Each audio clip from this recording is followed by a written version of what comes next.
this assumption, hypergraphic planetary click detection assumption, which I'm not going to discuss in much details because it will take a lot of time. If you're interested, we can discuss afterwards.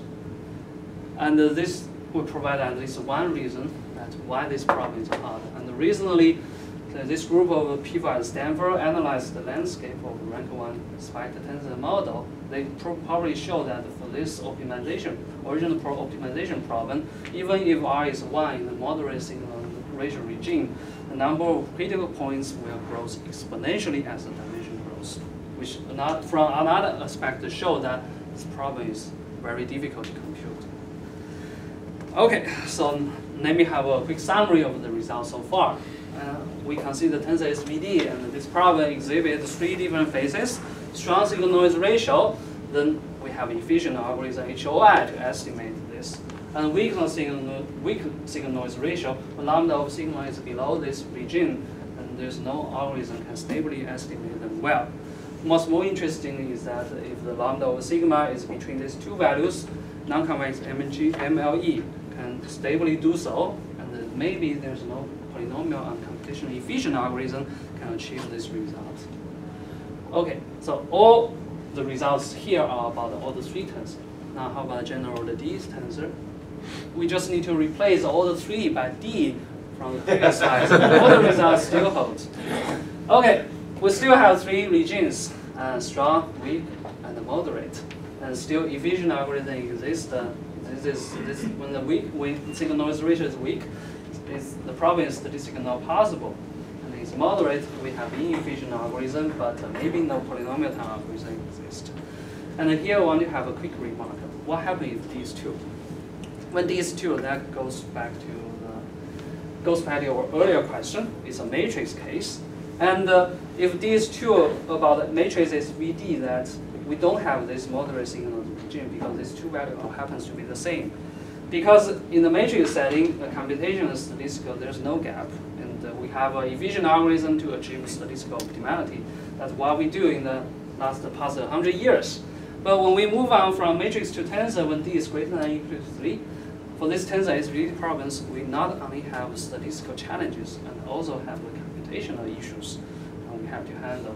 And actually, this phenomenon not only exists for this tensor SVD problem, it exists for almost all tensor problems, tensor completion, tensor regression, and so on and so forth. So that's when I got really thrilled about this tensor research, because it's so interesting not only from a statistical perspective, also from optimization, computation, and even perspective. And your answer to Avanti's question is that D over 4 equals a half when D is 2. That's right. Yeah. So, what about the model that you use? When we use matrices and SVDs, very often the matrix is a correlation matrix. And okay. So the noise is not white noise, additive white noise. Can you generalize your method to other types of? Yes, of course. If we have, say, IID matrices that satisfy some covariance structure, we want to dig out the low rankness structure from this covariance. That's another. Yeah, we can also do that. We can adapt this method to the covariance estimation as well. All right, so let's move on to the second part about sparse tensor SVD. From the first part of this talk, we learned that this algorithm HOI is both efficient and minimax-optimal to this rate of convergence. Turns out, it seems that the problem is completely solved by this HOI. However, the answer is not. Think first of all, this HOI requires this many signal noise, this much signal noise ratio requirements. First of all, on one hand, it's required without further condition, as we have already shown. However, it's maybe too stringent, especially when this D is large. For real data set, almost always this assumption will not be satisfied. And additionally, this HOI just assumes low rankness when there are other structural assumptions like sparsity or smoothness. What should we do? this HOI is certainly not will not able to perform the best if there are other structures assumption. Okay. To illustrate that point, let me take a look at the example of the EEG data. For the EEG data, the patient will be the doctors will place a lot of the electrodes channels and around the head of the patient and ask the patient to do some simple tasks and at the same time monitor the brain activity. And so this data set will be 3 order: brain and electrical activity versus subject, electrodes, and time. The data is not likely to be sparse along the most subjects because different people have very different patterns. There's no way to assume they're sparse. However, because when we do many things, one side of the brain may be more active than the other side of the brain. So the data may be sparse along the mode electrodes. And thirdly, we can see the brain electrical activities is smooth, right? Has pattern. So after certain transformation along the mode time, like Fourier transformation or take the differential, take the difference, we will possibly get a sparse curve patterns. Okay, so that's why this example and many others motivate us to study this sparse tensor SVD model. Still assumes this y equals to x plus z, and the x here is a sparse low-rank tensor, and this y is observation, z is the noise of small amplitude. In addition, we want to assume that for this loadings, a subset of this loading may satisfy a certain, say, sparsity assumption, like this. This basically means that for this UK, the number of non-zero entry, the number of non-zero rows of this UK is less than equal to SK.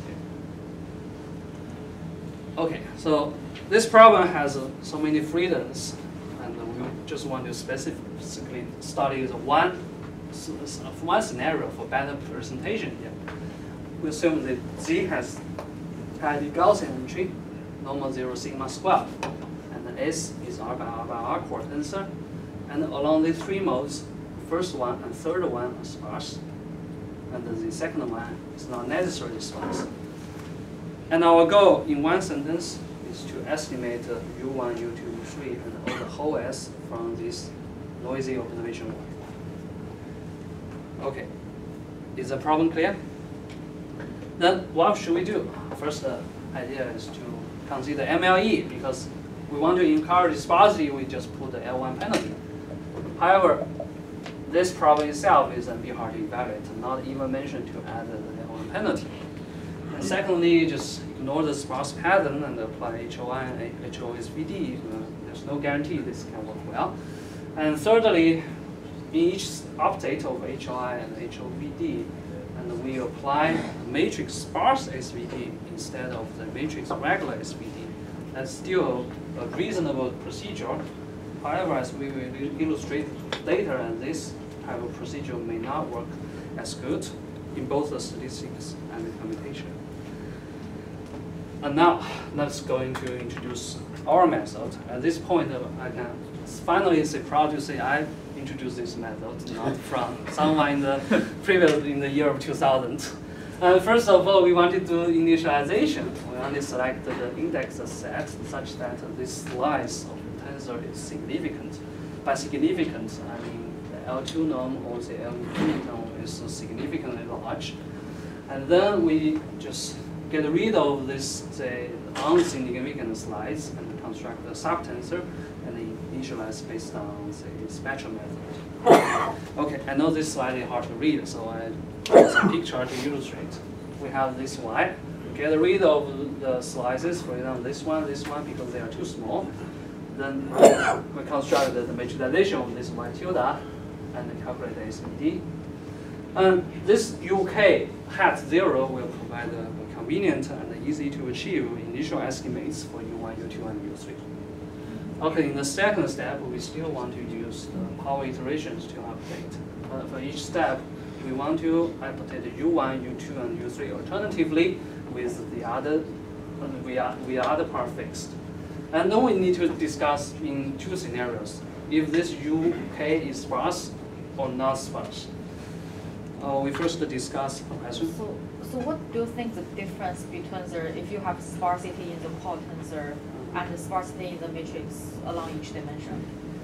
Okay, so do you mean the sparsity in the core tensor?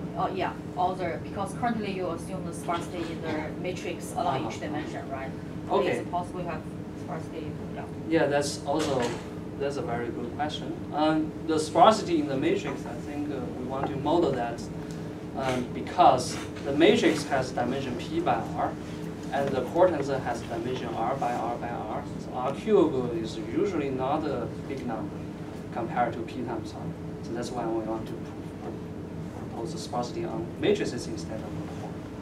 Okay. And also your theoretical studies depend on like the r times r times r, or is actually is r1, r2, r3 is also okay? Okay, so both are right. Yeah, okay. We don't have to assume this rank are the same. Okay, if we want to update the non-sparse mode, we just need to follow these two formula. We want to, for example, if we want to update this A2, this U2 here, we just do matrixization and projection and do SPD, and it can be illustrated by this picture. This update is exactly the same as the HOI we have described slightly earlier.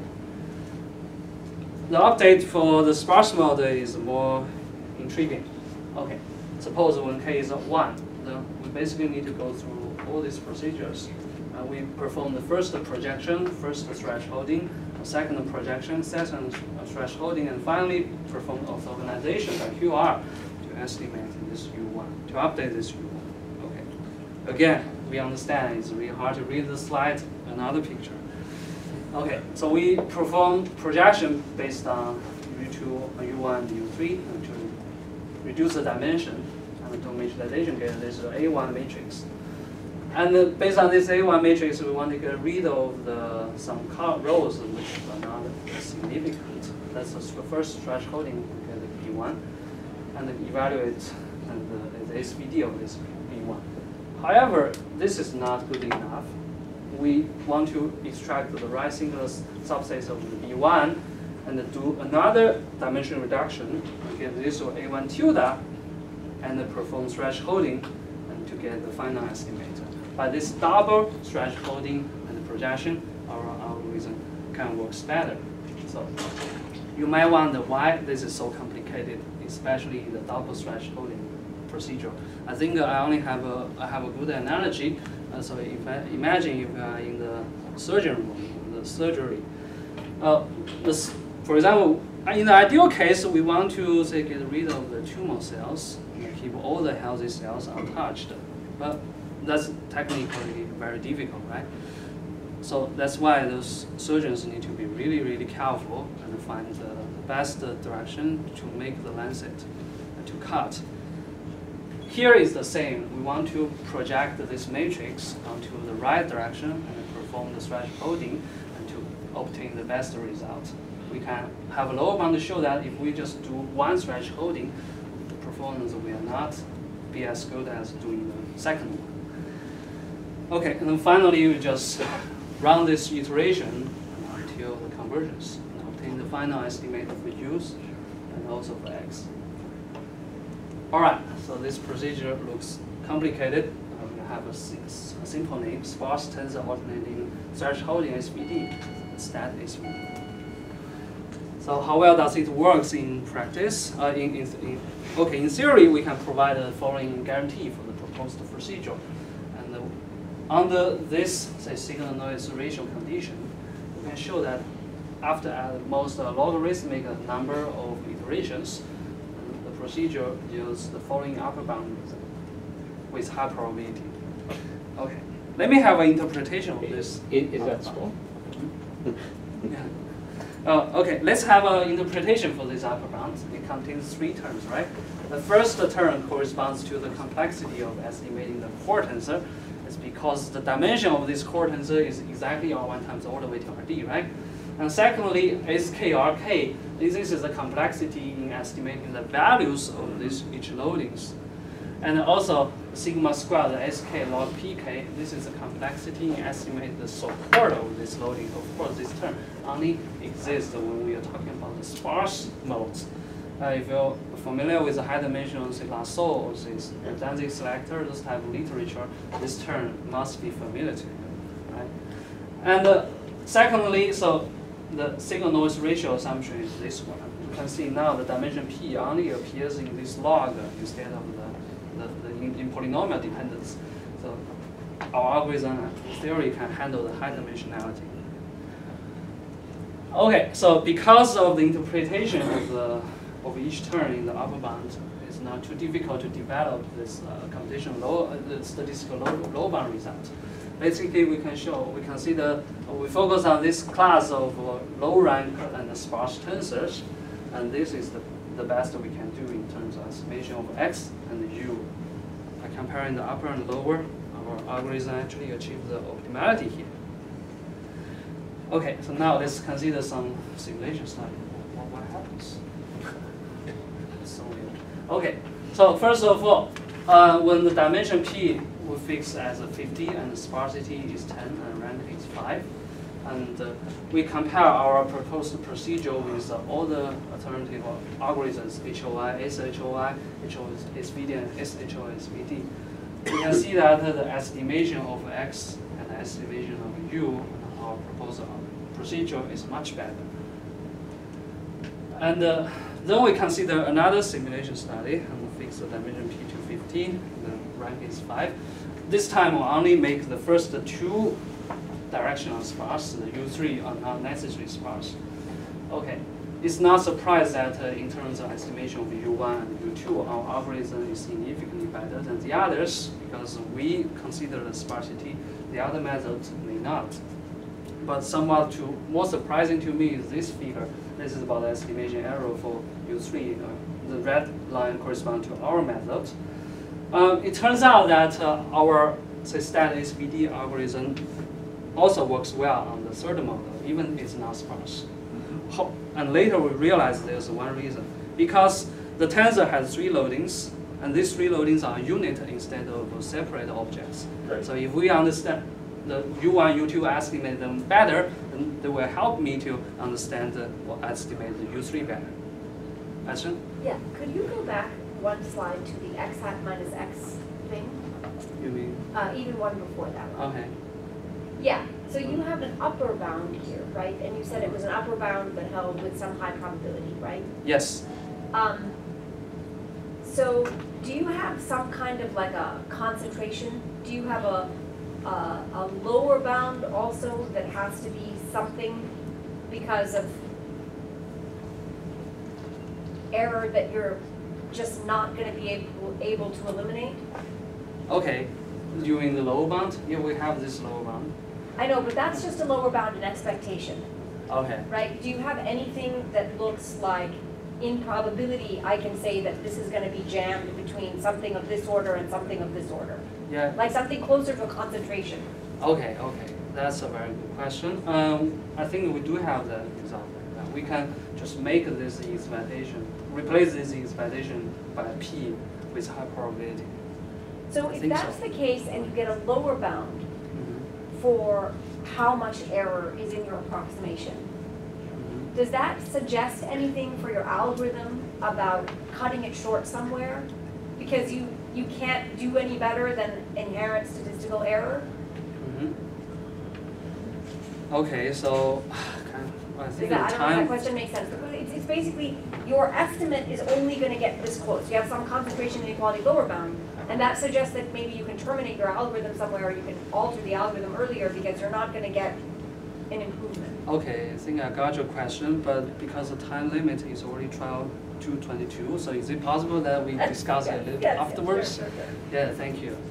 Yeah. And okay, so finally we consider a high-dimensional scenario. Let the dimension of this tensor grows from 50 to 350. And it turns out that our algorithm has significant runtime advantage compared to the other method. Well, the reason is that in this sparse stat SVD procedure, we do thresholding. We get rid of this rows that are less relevant in this problem. We only perform SVD on the core part of the data instead of the whole part. And we know that in the high-dimensional scenario, doing SVD is very expensive. But by performing the proposed procedure, we are able to accelerate the computational. All right, so we'll have one slide to summarize my talk here. And we propose a general framework for sparse tensor SVD, and we propose an algorithm called stat SVD. This, in statistics, is optimal, and it has also good numerical performance. And if you are interested, we can talk afterwards some data application procedure. And actually, we don't think the problem is completely solved because, and the stat SVD results are all based on a very strong signal-noise ratio. That corresponds to the strong signal-noise ratio regime in the first part of the talk. Now, what if the signal-noise ratio is not strong? Is there any trade-off between statistical and optimal computation? Well, that's the problem that we got interested in the future. So basically, that's all I want to talk for today. Thank you very much for your attention.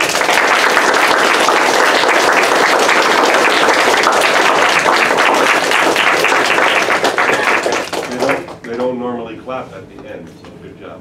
Does anybody but Avanti have questions?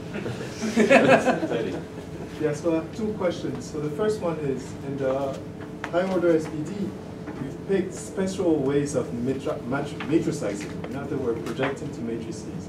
There are many other ways that you can project to matrices. Does that impact the result? Okay, so you said there are many ways to project a tensor to matrices in addition to HRSPD. Right. So also, I think if you have, I think that will be a very different problem because the tensor algebra is so versatile. Has so many different ways to model this problem. So we can talk more about this maybe afterwards. Sure. And second question is, so SVD in even in statistics is used to define the pseudo-inverse, which is used in linear regression problems. Is this definition SVD proposed suggests any pseudo-inverse of a tensor? Okay, so your question is that the SVD matrix can be used to define a pseudo-inverse. To compute. To compute it. And for the tensor, the pseudo-inverse of the tensor, I don't think is uniformly defined. That highly relates on how you define the tensor product, tensor to tensor product. Again, that's not unifiedly defined. So in general, I don't know the answer to your question, but I think that would be a very interesting aspect to explore in the future. Thank you. Have you tried your algorithm on some real data? Yeah. So yeah, we try to illustrate this. If you have 3 minutes, I can finish these 3 slides. My bad. Okay, so we just want to apply this stat SVD on mortality rate data. And the Berkeley human mortality data sets, and they collect the mortality of all the developed many countries in many years, from 1950 to 2010. And this data set contains the mortality rate versus country, year, and age. Okay. Basically, in each entry, it means that, for example, the number of the percentage of people die in the year of 2000 at the age of 65 in a country like Germany, something like that. Then we treat this mode country as non-sparse and the year and the age as sparse after applying, say, some smoothness, a second-order difference matrix. And we compare the performance. We apply the stat SVD. First of all, let's talk about the singular vectors along the mode age and year. And we can see this is the pattern of the leading singular vector of the mode age. So that kind of makes sense, right? Because when we are young, beyond year 1, our mortality rate is actually high. And that rate will decrease, and then will be very slow until we reach age, for example, 60, and then we'll suddenly get higher. Okay. And also, then let's talk about the... Yeah, you have to be careful with this statement. sorry about that. Yeah. Okay. Okay, sorry about that. Also, secondly, it's about the mortality rate of this year, and it's decaying for basically all the country from the 50 years ago to now, because I think that the health condition has improved a lot during the last 50 years. And finally, let's take a look at the country. Okay, we try to plot this the first two singular values for each country to plot, and all these are all the European countries, and we can see that for example, based on the GDP per capita, we list the top 50, use the red dot, and the bottom 50 use the black triangle. We have a very clear cluster among these two sort of countries, and this clustering effect is much better than saying that we don't use the tensor method, just take a single average, and that clustering will not be as clear as this one.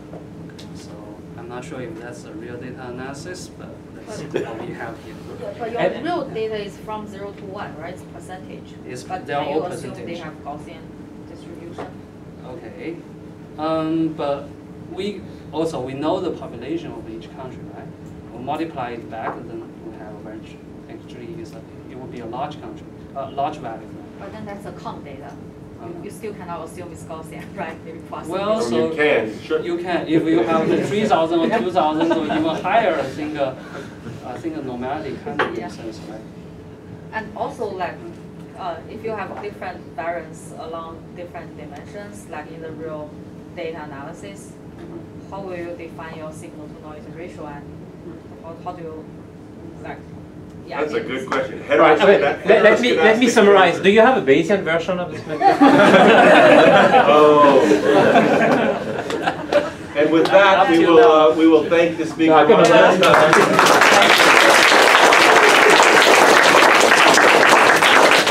on. If they liked your talk, there's free food over there. We'll go over there and see. And then he's going to be hanging around.